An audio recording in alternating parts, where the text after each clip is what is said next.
কেইদিনমানৰ আগতে বনাইছিলোঁ এইখিনি পিঠা। আমাৰ যিহেতু সকাম পাতিব লাগে, মানে পিণ্ডদান কৰিব লাগে, যিসকল ইতিমধ্যে আমাৰ মাজৰ পৰা হেৰাই গৈছে সেই পৰিপুৰুষসকলক, সেই সূত্ৰে মই বনাইছিলোঁ বৰা চাউলৰ পিঠা, তেল পিঠা।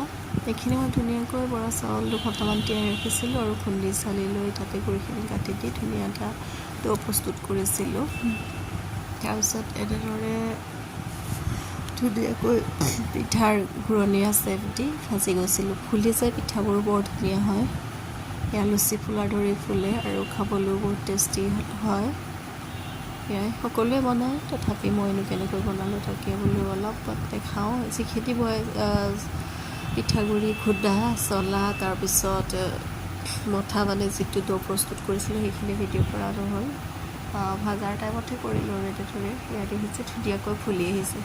খালি গুৰটো পূৰা ৰুকি ল'ব লাগে আৰু ধুনীয়াকৈ পিঠাগুড়িখিনিও চালি ল'ব লাগে, তেতিয়া বেছি ধুনীয়া হয় আৰু ফুলি যায়।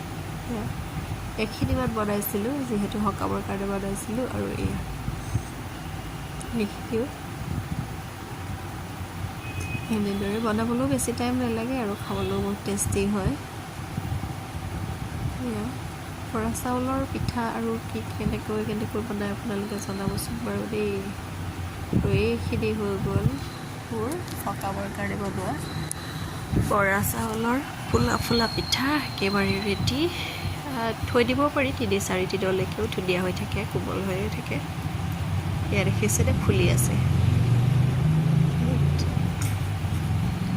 এইখিনি বনাইছিলোঁ বিহুৰ পিছতে, যিহেতু আমাৰ পিণ্ডদান কৰিব লাগে, যিসকল ঢুকাই গৈছে তেওঁলোকৰ ওচৰত অৰ্পণ কৰিবৰ কাৰণে। সেয়াই